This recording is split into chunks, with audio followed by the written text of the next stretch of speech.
Welcome to episode 51, and in this one I want to talk about the mindfuckery and the cognitive dissonance, whilst I share a little bit more of my experience and the recovery route that I took, because this is 51. Next week marks the first year of the Mindfuckery podcast.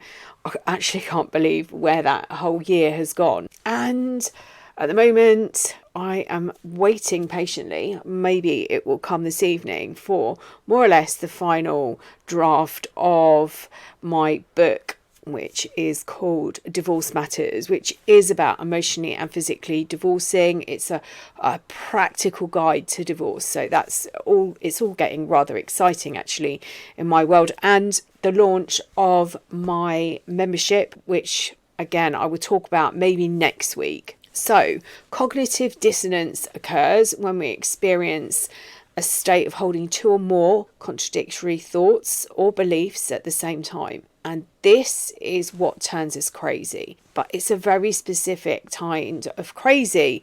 And I said in the last two podcasts that I'd been listening to Mario Martinez, and it was a comment he'd made, not leaving a relationship until you'd come to terms or finalised or accepted that the relationship was over. And I said, I don't think he was talking about emotional abuse, because sometimes you don't get that choice and you turn crazy because of the abuse. Welcome to the Mindfuckery podcast. I'm your host, Elizabeth, author of Finding Lily and the A to Z of emotional abuse. I'm here to remind you that love should be unconditional. Divorcing emotionally is life-changing, and that you have a duty of care to yourself. Each week I will discuss some of the terms you may hear along this journey, and I will help you understand and process what's happening. I will help you find the best habits as you start to take back the control of your own life and learn the tools to heal on a deeper level, becoming the best version of yourself.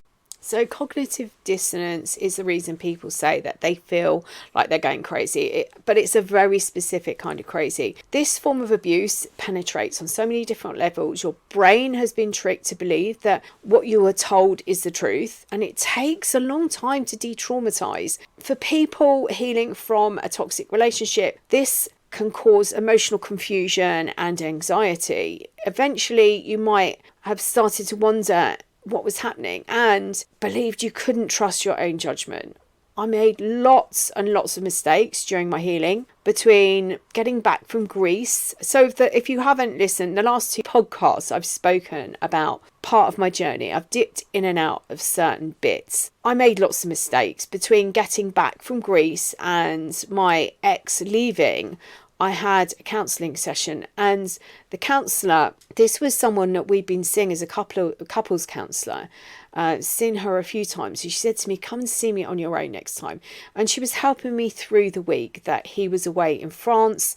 That had been, I can't remember now, that was about the June or July time. And if I think back to it, there had been literally within a few hours of him leaving, or maybe 12 hours, we'd had some sort of discussion over email or text message or something like that.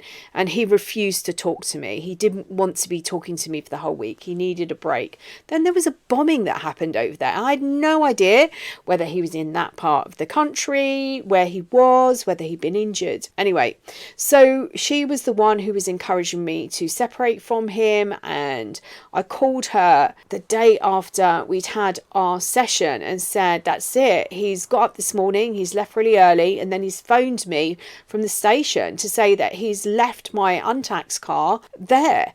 It wasn't just those actions, there was something odd about the behaviour. And I remember saying to her, I just can't do this anymore. And she was elated that this was happening and that I was changing and that my thought process was moving more towards a separation. Anyway, I actually didn't have to wait very long, because what he was doing was he was travelling to the garage where his car was, and he was picking up a loan car from them. The next day, he packed his car up and he eventually drove off. It took him a few hours to leave the house. He sat on the sofa and refused to move. But I could breathe.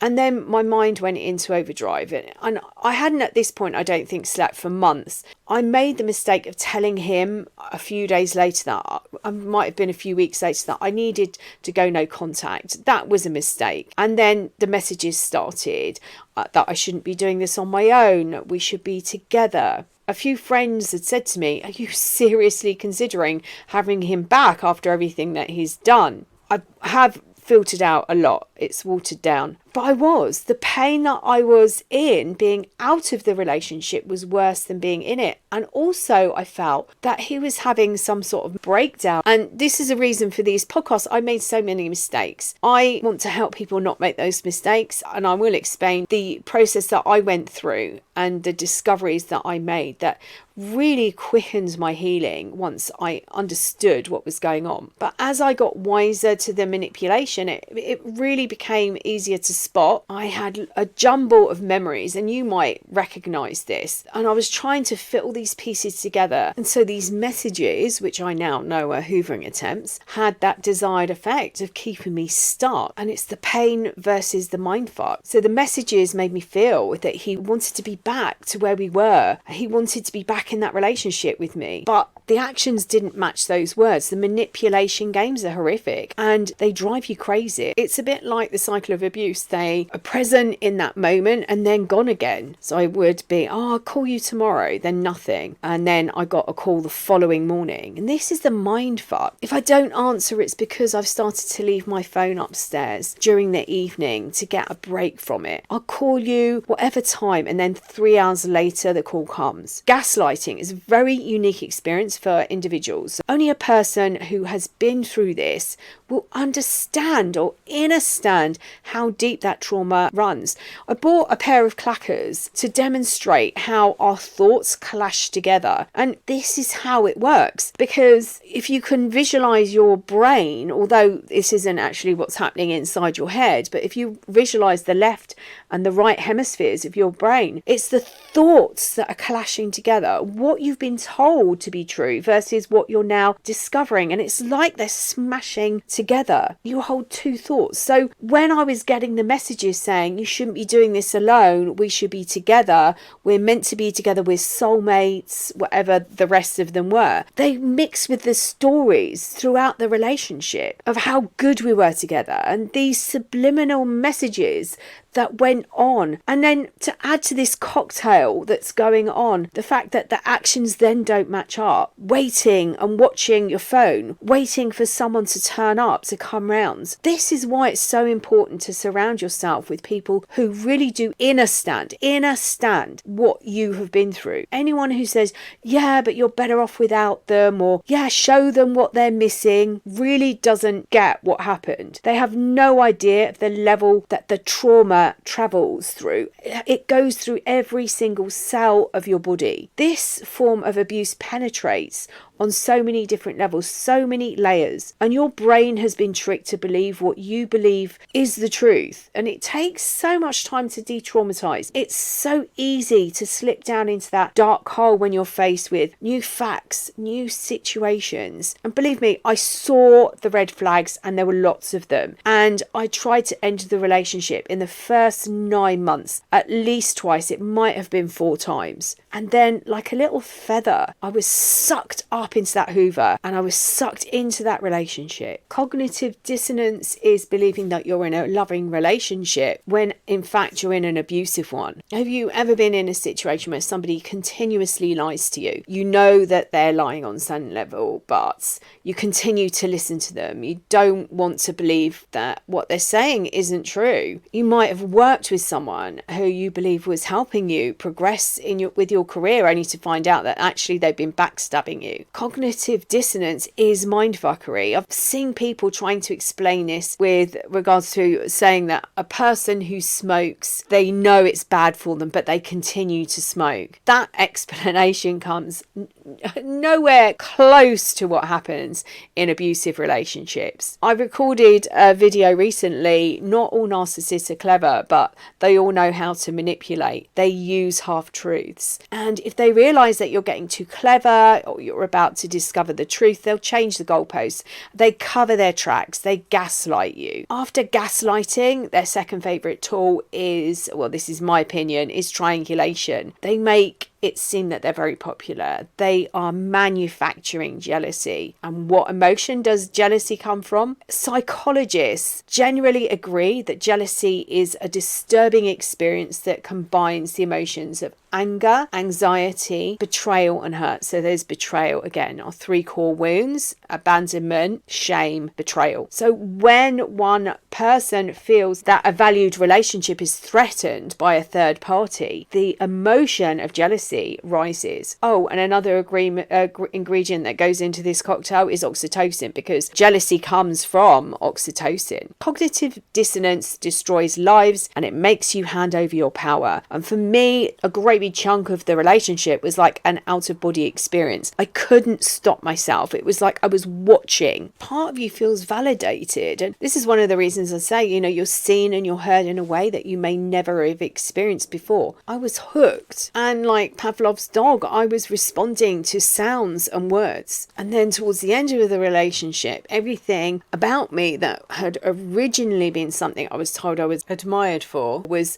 turned against me. A relationship with my children was one of those, and situations were manipulated that made me choose between him and them. These relationships tap into our trauma wounds. Our inbuilt survival system protects us, and if we've been subjected to abuse through childhood, then our experiences will trigger again as adults. The mechanisms have been put in place to protect us. It's always worked before. We don't have control of this, and particularly in those first 7 to 8 years of our life, we are building and learning and understanding and inner standing. So if we've put mechanisms in place to protect ourselves, they are automatic now. There's a huge awakening that is happening around emotional abuse, but you can't explain to someone who's never experienced this why you're paralyzed, why you couldn't move, why you couldn't do or say something. These aren't conscious decisions. I was following a story of a young boy who died. This is quite a few years ago now. He had been crushed by a car seat. There were 4 adults, it might be 5, but there were definitely 4 adults in the car. There was the abuser, there was the mother of the child, and 2, as I said, there might have been 3. The abuser was the mother's boyfriend. There wasn't enough room for the child to sit in the rear of the car. So for some reason, he was put in the footwell, and the abusive partner then pushed his car seat back, squashed the child's neck with the seat and the 2 seats, and the mother and the abuser were on trial. Why didn't the other adults stop the abuser? Because they were all terrified of him. And it's likely that their responses were from their trauma wounds. At the very beginning of the relationship, you're listening to someone who you believe is protecting you, but actually what they're doing is protecting themselves. They lie to get what they want, and they convince you to hand over the power of your life. Eventually, you have no idea how you live without them. In a relationship, this can be the belief that your partner loves you, but you are experiencing conflict when their behavior doesn't mirror the words. My intuition was right all the time, but I was told it wasn't, and I believed there was something wrong with me. I learned how to quieten it down,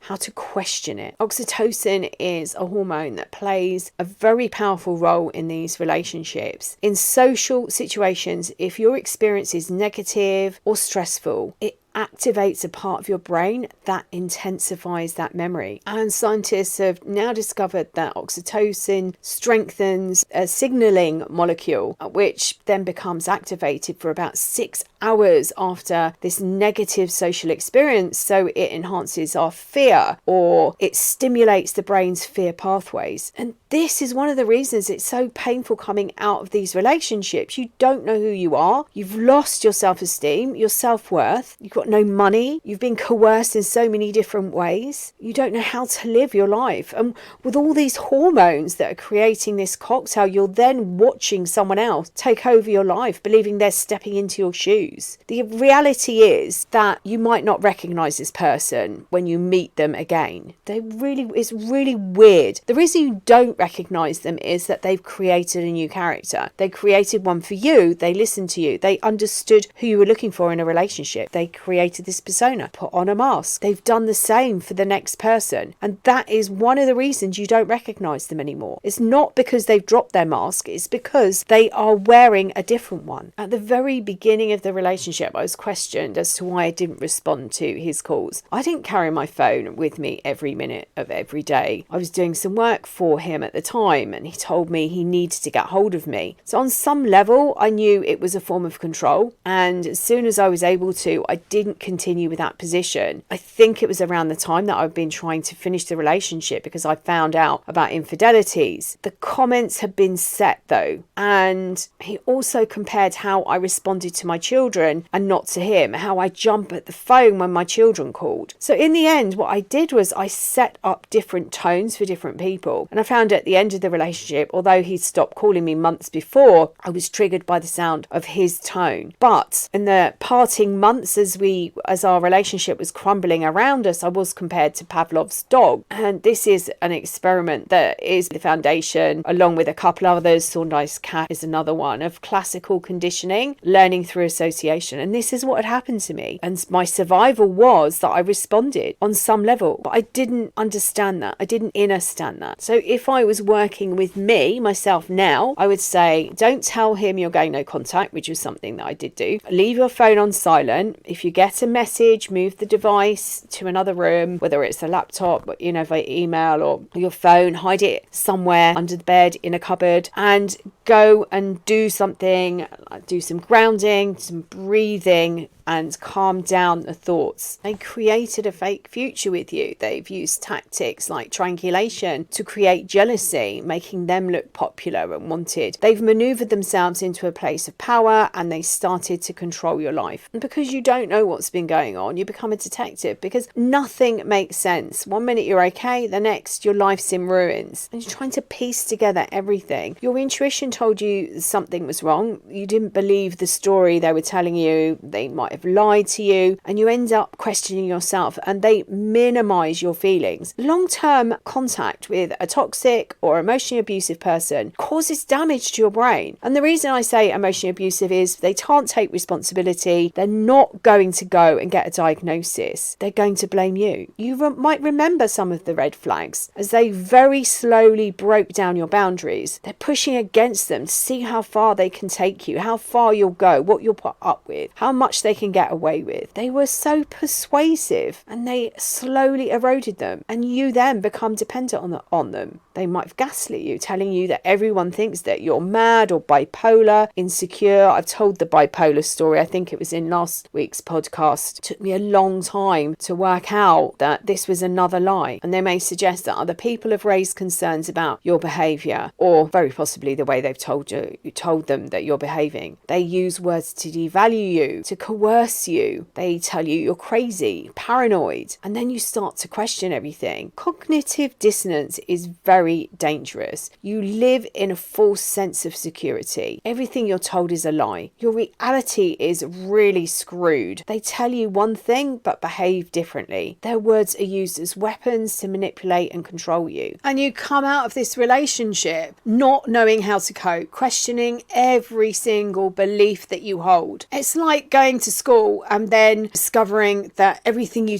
were told there was actually a lie. History is a lie. It's like finding out that the Queen of England was actually Dame Judi Dench all along. Cognitive dissonance is a term used to describe confusion. It's a deliberate attempt to hurt or damage you. This is where you're discovering the love that you believe that they held for you is a lie. It's so painful. Your self-esteem was stripped away, and during the manipulation manipulation that happens, what they actually do is they do strip you back emotionally and leave you with the coping mechanisms of a child. It's horrific. Another thing that if I was working with me now, was one of the first things I'd say is write out the story. I found it took me a while to work this one out. I found the moments that I knew that what was going on was manipulative. When I'd written it down, I was able to come out of rumination a lot quicker. I used to spend days ruminating, believing this was all my fault, and I used to oscillate between seeing the manipulation and blaming myself. So when I actually wrote down what happened, things that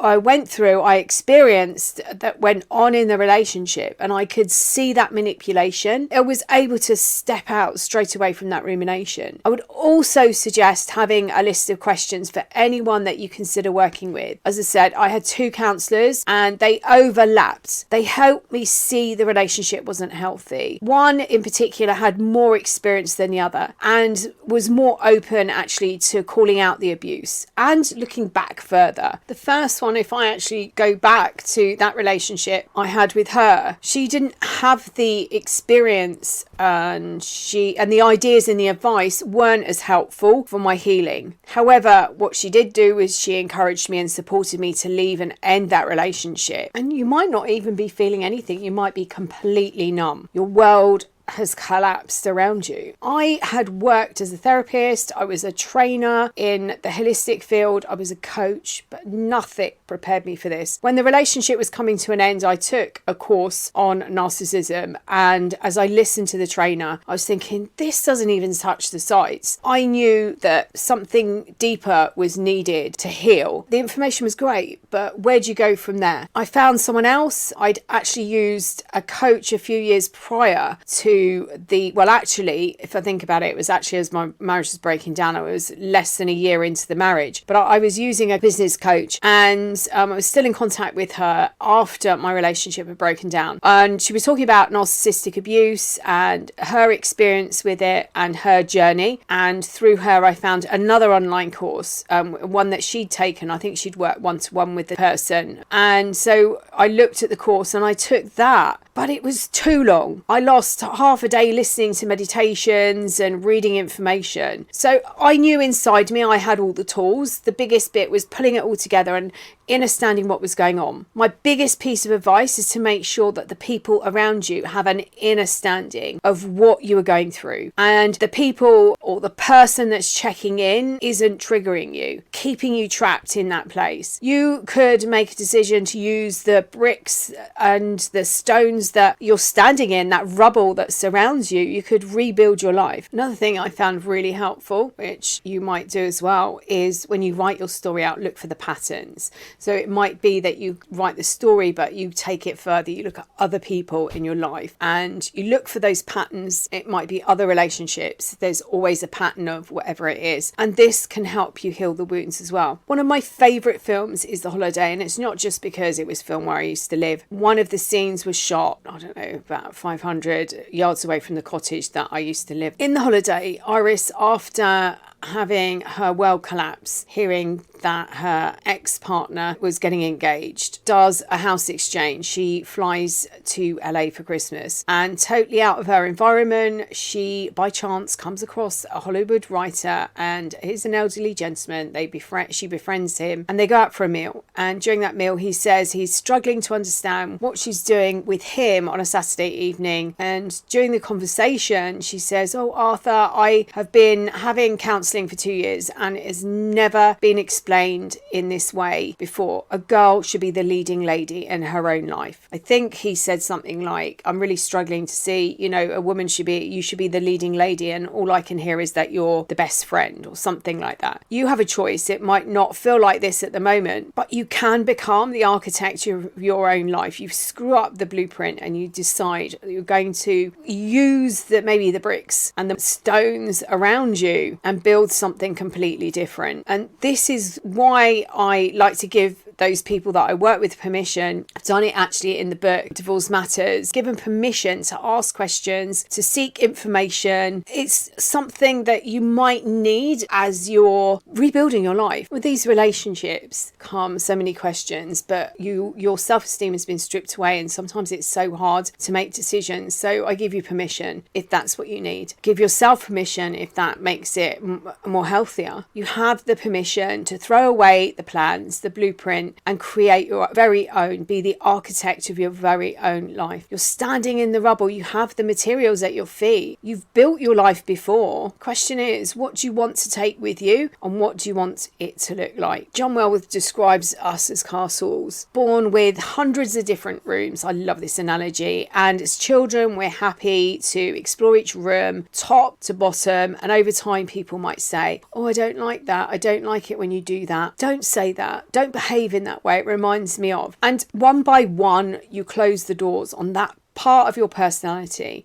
And in her book, this is where I heard it from, The Dark Side of the Light Chasers, Debbie Ford says you wake up one day and you realise you're a two-bed semi. The abuser has moved on with their wrecking ball, and they've left your life, and they've left you in pieces. If you were to pick up the pieces now, what do you want to create? Something completely different or the same? You were guided to a point of codependency, manipulated and coerced into that position. It's exactly what happened to me. And this is where you can start to take back some of your power. Beware of the hoovering attempts. That's what caught me out. That made me stay longer trapped. Don't be surprised if the abuser pops back up to find out how you are, what you're doing, see what's different. They might think you've got more to offer, more energy, more money. In The Holiday, Casper, who is Iris's partner, reappears. He asks her if he can send her some pages of his book. He's still constantly in contact with her. She agrees, and then he speaks to her and he says, oh, you sound different. I think she says she's in LA, so he's got the address because that's where he's sending this book to. And Miles, who's a bit of a love interest going on in Iris's life but has got his own issues going on with his girlfriend or ex-girlfriend, points out that it works for Casper but it sucks for her. Anyway, so Iris doesn't respond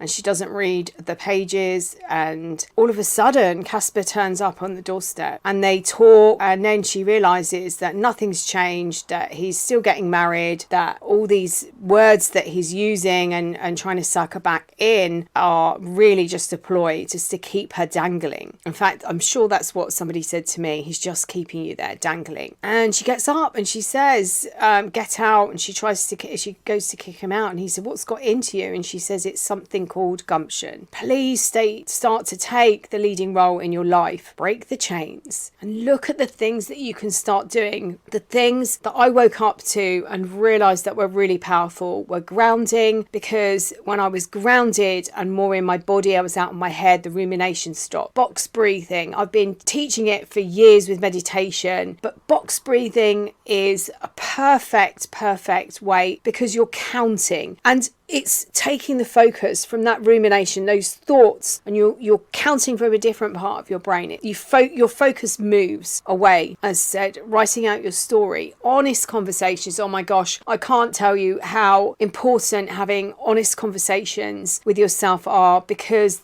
it really seriously helps with that healing. And as I said, I made so many mistakes, believing the lies. I kept myself trapped because I made stupid mistakes like saying, I need to go no contact. I'm going off social media. Another time I was doing something else. I didn't realize this was all food. I was feeding that. And when I would respond and get upset about things, that reaction was what was wanted, because it was proof that I was the crazy person, and that was why he had to leave. There was an incident and it was a really weird thing. It's one of those detective moments. There's something doesn't feel right. There's something odd going on. I had odd conversations with somebody else, and I drove off somewhere, and he spoke to some people that we both knew and told them what I'd done and that I'd gone looking for him, and they said, oh, you need to try this couples counselling. And I said to him, did you tell them why I'd done that though? Did you tell them that I'd actually found you on a dating website? And he said no. So they only get one side of the story, but hear your reaction. They hear the craziness. And this is all done on purpose because it feeds the narrative of the emotional abuser, the narrative, the narcissist, the narrative of the person with high narcissistic tendencies. I hope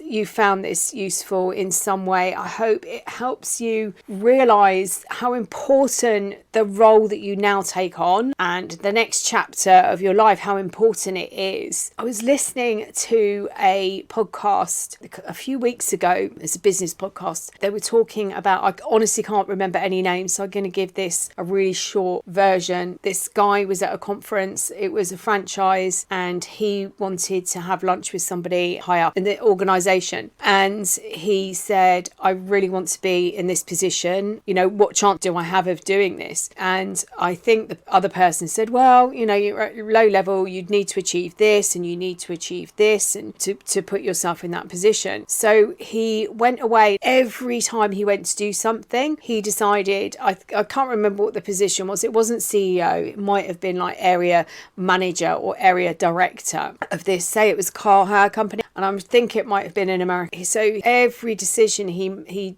makes, he says, right, well, how would the area manager of this hire company behave? How would they dress? How would they have their office? How would they have their desk? And every time he started thinking about it, he cleared something. So he went in and he rearranged his desk. He changed what he was wearing. He wasn't wearing overalls. He put on trousers and a shirt. Every decision was based around that. And the next year they went into this awards ceremony and he won. He was like 15 times higher in what he won hitting target than other people. And he was promoted and promoted and promoted.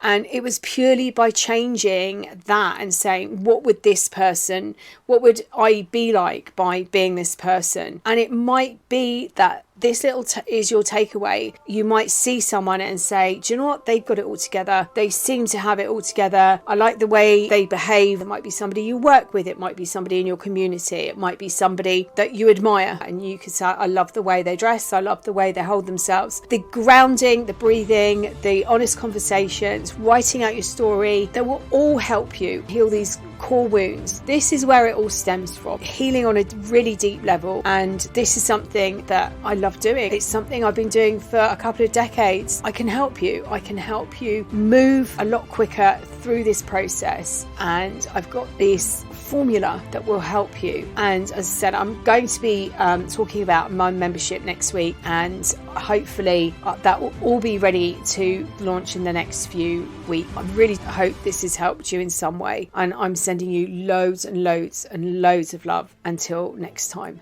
And next time is birthday edition of the Mindfuckery podcast.